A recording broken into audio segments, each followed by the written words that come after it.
Lecteur, je serais tenté d'établir non pas une hiérarchie, mais une chronologie. J'ai commencé à aimer la lecture quand j'étais élève. Élève au lycée, c'était le lycée ancien modèle qui commençait à la 6e et se terminait à la terminale. Et nous recevions au lycée une éducation extrêmement classique, c'est-à-dire que pour nous, la littérature, c'était d'abord la grande littérature classique du XVIIe siècle, les fables de La Fontaine qui étaient obligatoires, les comédies de Molière, les tragédies de Corneille et de Racine. Bref, toute mon enfance et mon adolescence ont été marquées par, je dirais, le classicisme de l'éducation à la française. Et puis, il a fallu attendre... en 1950, j'avais donc 16 ans, lorsque l'un de nos poètes, de nos grands poètes guyanais, Léon Gontran Damas, est venu en Guyane après la guerre. Il a tâté de la politique, il a été candidat aux élections législatives, il a été député pour remplacer un de ses confrères qui était mort accidentellement, et il était surtout poète. Et avec Damas sont arrivés d'autres intellectuels guyanais qui avaient été bloqués en métropole pendant la guerre et qui ont commencé à rentrer chez eux juste après la Deuxième Guerre mondiale. Et ça a été M. Étienne Sirder, notre professeur d'anglais, M. Atis Floride, notre professeur de philosophie, tous jeunes, dynamiques, et qui, eux, arrivaient avec une autre culture, c'est-à-dire une culture qui s'était ouverte, curieusement et paradoxalement, en métropole, au contact de leurs congénères métropolitains blancs, et ils avaient pris conscience en France de leur singularité, je dirais, de Guyanais. Et il y avait le grand mouvement de la négritude qui avait commencé juste avant la guerre avec Damas, Césaire et Senghor, et donc ils étaient imprégnés de cette nouvelle culture et ils ont été pour nous des initiateurs. C'est-à-dire que revenant en Guyane, ces jeunes intellectuels nous ont demandé de regarder d'abord notre propre réalité, non pas au travers de l'œil de l'autre, mais au travers de notre propre regard. Et c'est ce premier regard posé sur notre réalité guyanaise qui fait que j'ai appris à aimer autre chose que la littérature classique ou romantique française. Non pas que je l'ai négligé, d'abord c'était une nécessité de continuer à l'apprendre, ne serait-ce que pour les études, mais j'ai complété cette culture initiale par la connaissance d'auteurs venus d'Afrique, des Antilles, de la Guyane, et le cadeau que m'avait fait Damas en 1950, c'était précisément son anthologie de la poésie nègre et malgache qu'il avait publiée chez Fasquelle. Et là, j'avais un véritable florilège de pratiquement tous les poètes d'après-guerre, et je me suis vraiment régalé, et là j'ai découvert, je dirais presque ma vocation d'écrivain à la lecture de ces gens-là.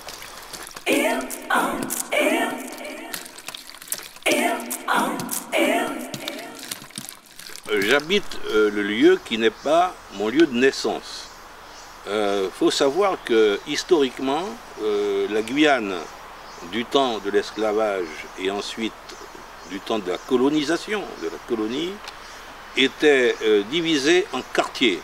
Il y avait des bourgs qui étaient les chefs-lieux de ces quartiers, mais on parlait surtout de quartiers.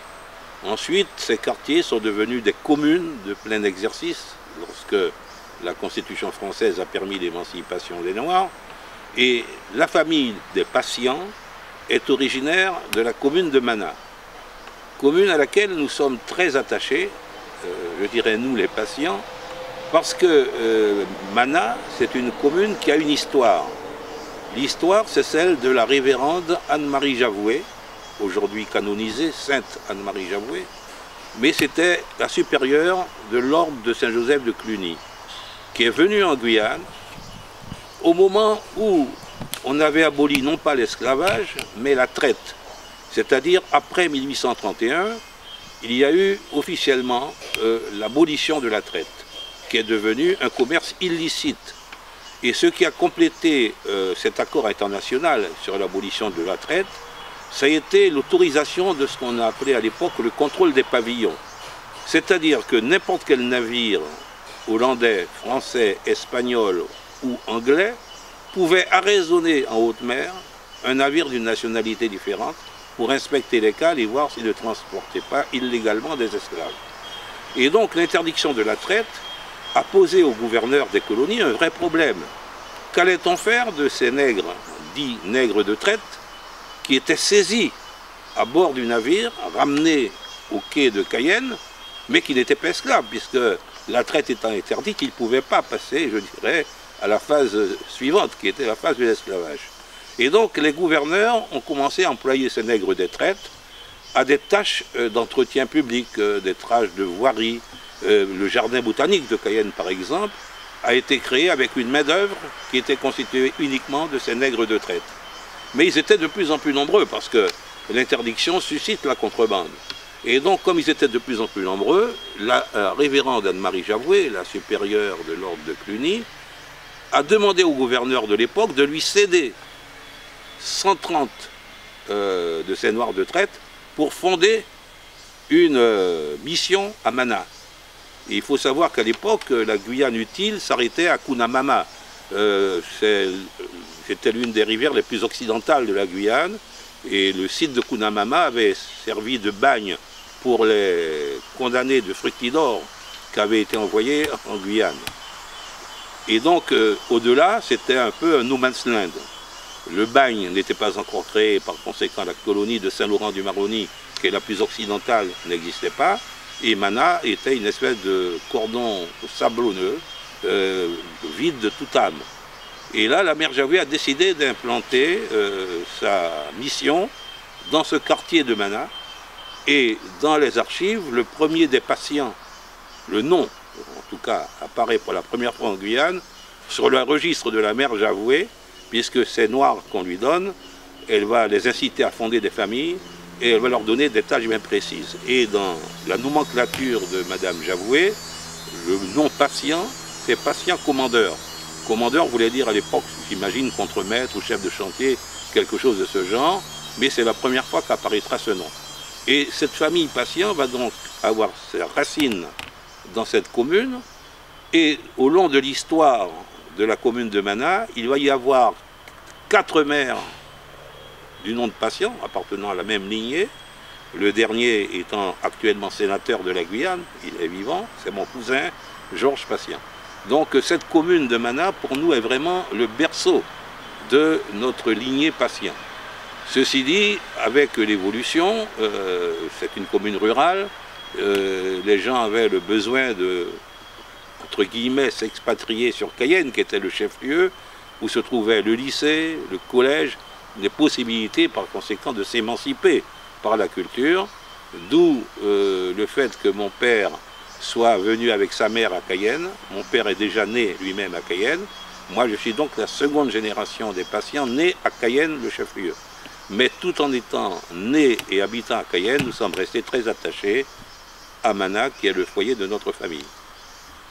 Voilà donc, et maintenant que je suis à la retraite, nous avons construit, mon épouse et moi, la maison où nous sommes en ce moment, sur la commune de Matoury, qui est l'ancien quartier de Matoury, qui était le quartier le plus proche du chef-lieu, avec Montjoly-Rémire de l'autre côté, c'est-à-dire à l'est, et nous sommes donc au sud de Cayenne, et entre Cayenne et l'aéroport international de Rochambeau. Voilà un peu pour l'implantation de l'endroit où nous sommes. Et j'ai tenu à retrouver une ambiance, je dirais, rurale, champêtre, et non pas un milieu urbain trop, pour justement rester en contact avec cette Guyane que j'aime, cette Guyane de la nature, où il y a des arbres, des plantes, de la verdure.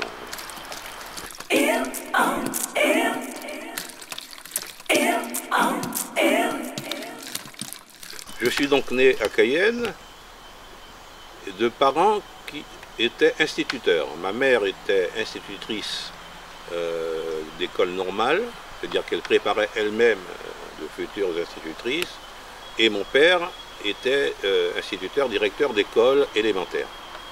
Il faut savoir qu'à l'époque, les instituteurs avaient l'obligation d'aller travailler 2 ans dans les communes, ensuite 2 ans au chef-lieu et de rechef 2 ans dans les communes.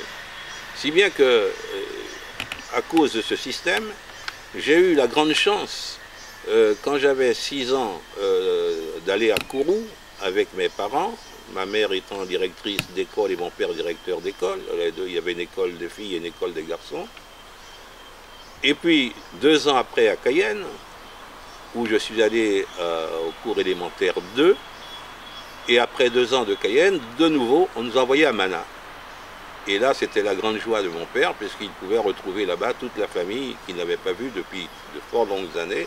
Et il faut savoir qu'à l'époque, pour aller de Cayenne à Mana, il fallait prendre le bateau. Il n'y avait pas de route entre Cayenne et Mana, et on prenait donc un cabouteur, qui était un bateau mixte, mi-voile, mi-moteur, qui appartenait à la compagnie Tanon, qui était l'une des grandes compagnies commerciales de l'époque, et la traversée durait 2 jours. 2 jours et 2 nuits, c'est-à-dire qu'on embarquait à Cayenne, et 2 jours plus tard, nous étions à Mana, au quai de Mana, et à l'époque, c'était l'époque de l'orpaillage. Donc il y avait dans la haute Mana ce qu'on appelait des placères, et Mana était véritablement la tête de pont de cette vallée de la Mana qui était riche en or. Et donc ces navires de Tanon débarquaient les marchandises à Mana, les entreposaient et ensuite les faisaient remonter le fleuve en pirogue au fur et à mesure des opportunités, de manière à ravitailler les orpailleurs qui, eux, restaient de très longues années en brousse. Donc Mana était une commune très active, vivant de ce commerce de l'orpaillage avec les gens du Placer, et se structurait petit à petit. Il y avait déjà à l'époque 2 écoles donc, à Mana, 2 écoles élémentaires bien entendu. Il y avait forcément la mairie, il y avait la belle église de Mana que l'on peut toujours voir, qui est une église construite entièrement en bois, du temps de la mère Javoué. Donc c'est un ouvrage historique et d'ailleurs qui est classé monument historique aujourd'hui. Et donc dans cette commune de Mana où j'ai vécu en gros de 8 à 10 ans, j'ai passé l'examen d'entrée en 6e, où je suis revenu donc lorsque le séjour de mes parents les a rappelés sur le chef-lieu. Je suis entré au lycée Félix Éboué en classe de 6e en 1944, le 3 novembre exactement. Pourquoi je me souviens de cette date? C'est parce que c'est le jour où l'on a donné à cet établissement le nom de Félix Éboué.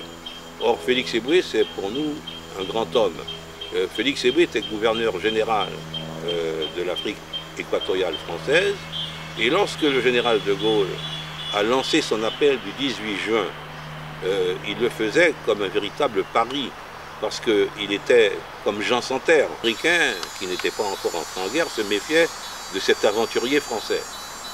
Or, comment donner à De Gaulle une consistance territoriale pour lui permettre de s'exprimer véritablement à partir d'un continent? Mais il fallait l'Afrique.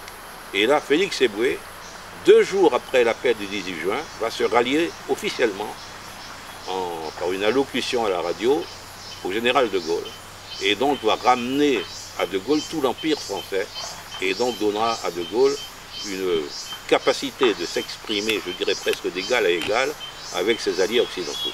Donc pour nous, Félix Éboué, qui était un petit nègre de Guyane, dont la grand-mère était esclave, qui était parti poursuivre ses études à Bordeaux, où il avait brillé, parce qu'à l'époque, il faut savoir que du temps de Félix Éboué, le baccalauréat n'existait pas encore en Guyane. Les études s'arrêtaient au niveau de la 3e. Et ceux qui voulaient poursuivre dans un second cycle devaient obligatoirement s'expatrier vers la métropole. Et Bordeaux, qui est un ancien comptoir colonial, était la grande ville universitaire à laquelle étaient rattachées d'ailleurs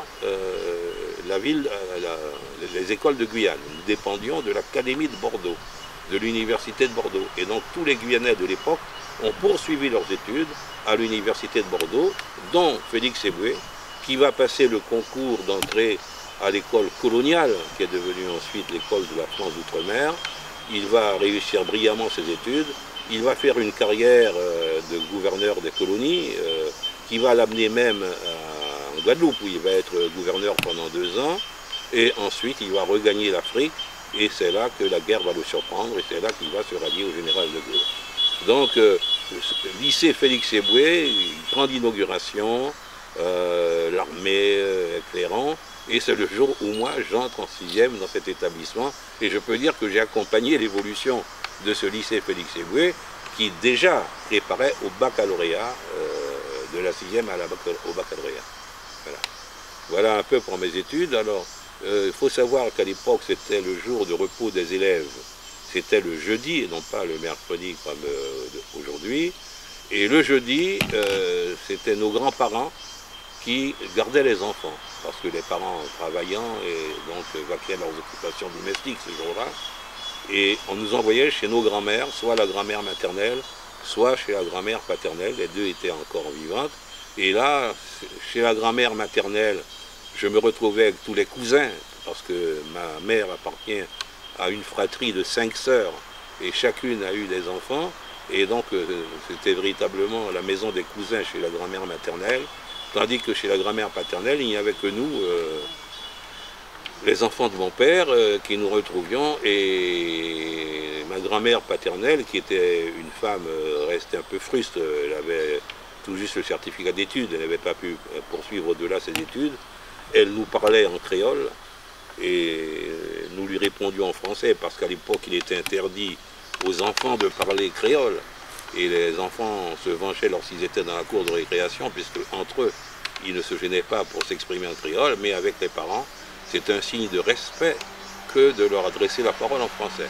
Mais ma grand-mère, qui était beaucoup plus à l'aise dans sa langue natale, nous parlait en créole pour notre plus grand ravissement, parce qu'elle connaissait un tas d'histoires, les vieux contes guyanais, les proverbes guyanais qui sont très nombreux et qui sont empreints d'une très grande sagesse. Et toute cette culture créole, je la tiens de ma grand-mère, celle que aujourd'hui je peux mettre en avant.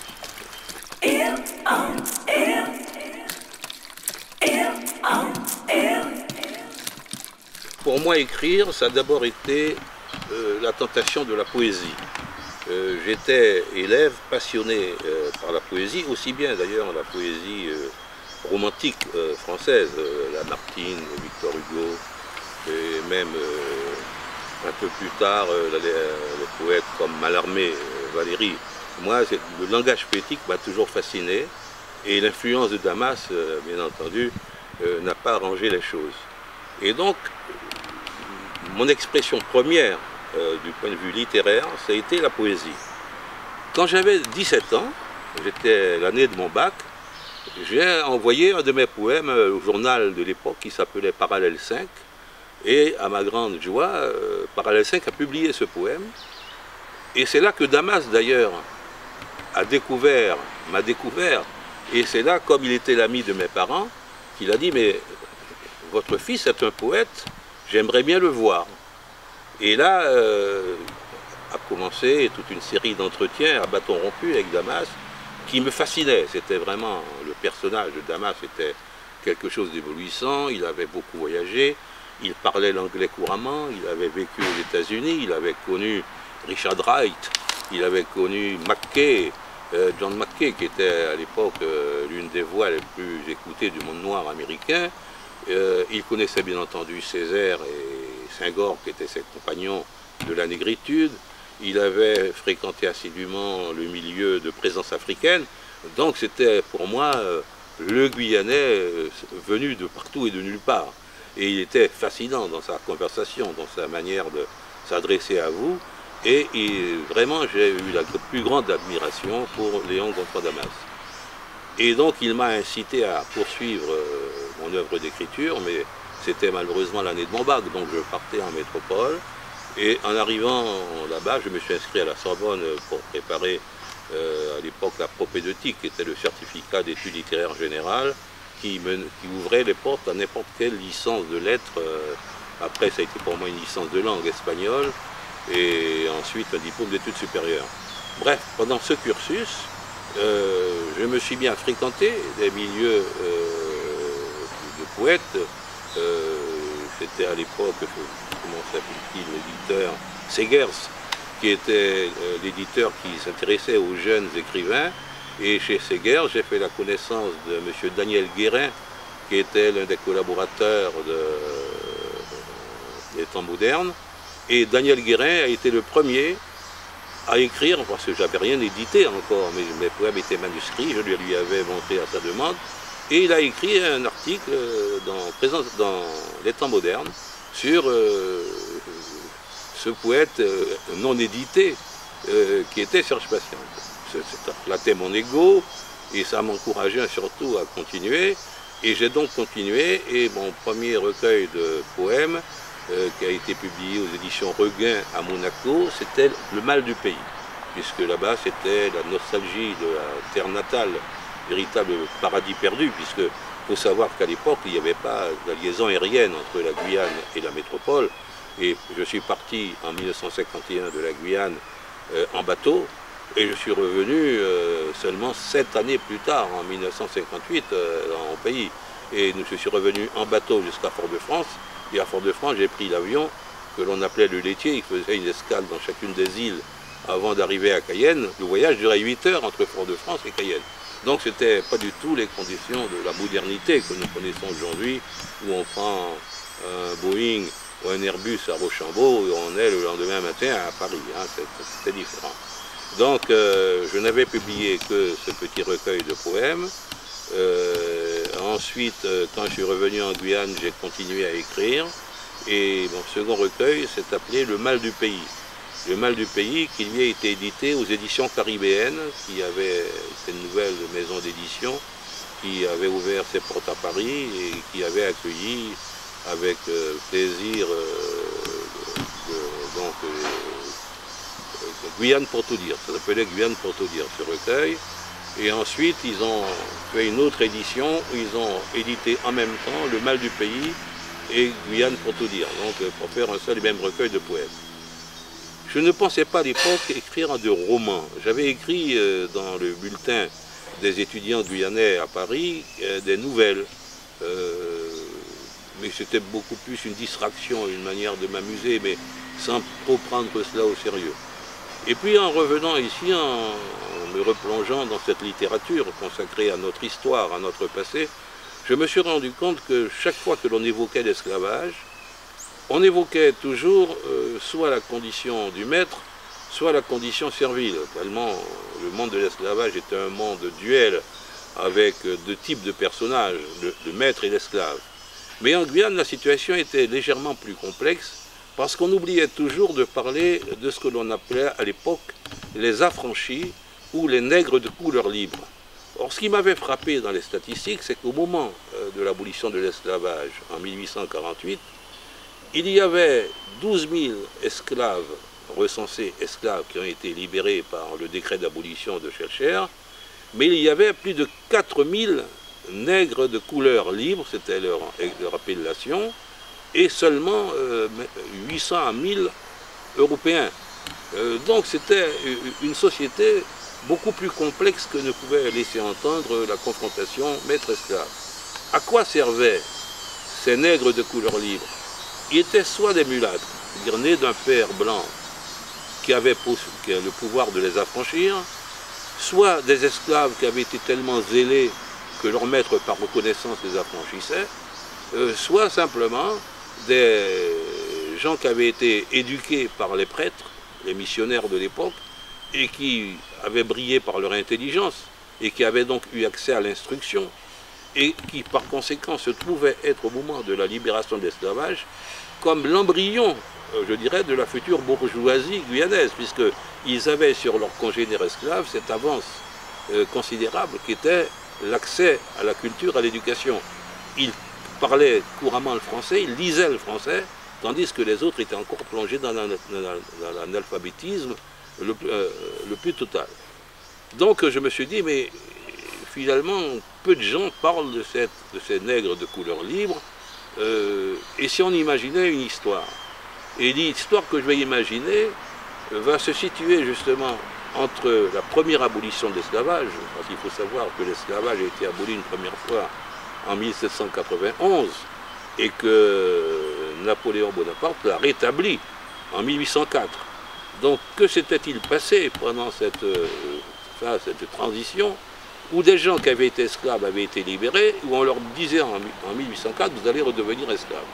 C'est là qu'on a connu d'ailleurs le plus grand nombre de marronnages, c'est-à-dire de révoltes de Noirs quittant les plantations et se réfugiant à l'intérieur, allant vivre ailleurs pour fuir justement les liens et les fers de la servitude. Et les Noirs de couleur libre à cette époque vont avoir un rôle ambigu. Ils vont tantôt aider les forces de répression, c'est-à-dire les maîtres blancs, à mater ces rébellions, et donc on va même avoir un corps de chasseurs noirs, composé uniquement de noirs libres, mais dont la mission très peu reluisante sera d'aller traquer les marrons dans les bois pour les ramener en esclavage. Mais bien entendu, va apparaître également un nouveau phénomène qui est le métissage, non plus unilatéral, parce que jusqu'à présent c'était le maître blanc qui engrossait la femme esclave, mais il va y avoir des amours ancillaires où on verra des noirs engrosser des blanches. Et c'est la première fois qu'émergera cette race de mulâtres, née non pas d'un père blanc et d'une mère noire, mais d'une mère blanche et d'un père noir.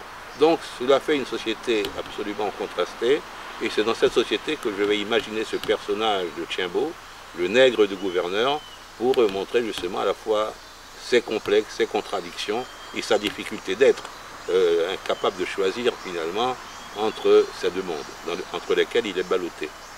Il m'est arrivé également d'écrire des essais, des contributions, soit par voie de conférences données devant des sociétés savantes, soit des essais sur des thèmes qui me tenaient à cœur. Et le petit recueil que je vous ai donné, qui s'appelle Créole, c'est justement le rassemblement de 3 de ces essais consacrés à la fois à la langue créole, à l'enseignement de cette langue, qui devient de plus en plus impérative, si on veut justement réconcilier le Guyanais avec son être profond, et également toute la problématique de l'identité créole.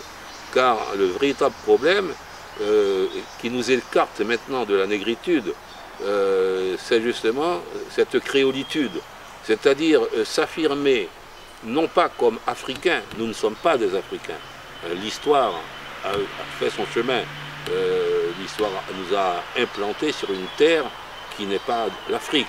Et nous avons donc ici été en contact avec des cultures indigènes comme les Amérindiens, avec forcément la culture du dominant qui était la culture française, qui nous a façonnés en quelque sorte, et il nous faut faire avec.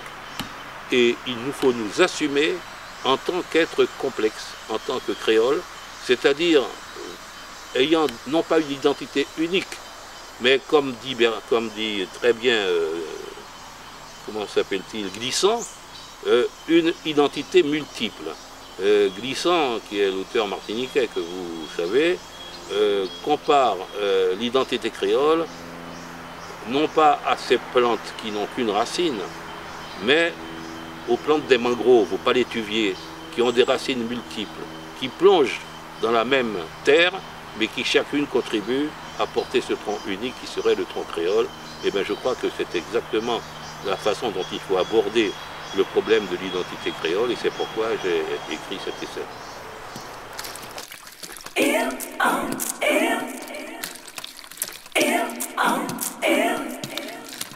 L'insularité guyanaise, je dirais, c'est l'insularité à l'intérieur d'un continent. La Guyane, c'est une bande de terre qui a la forme d'un cœur, comme je le dis dans un de mes poèmes. Ma Guyane a la forme d'un cœur et je l'ai parcouru comme le corps d'une amante. Et ce cœur, il est placé au nord de l'Amérique du Sud, entre deux pays qui ne parlent pas du tout la même langue. Le Brésil, on parle le portugais, et le Suriname, on parle le néerlandais et le taki-taki, qui est le créole de là-bas.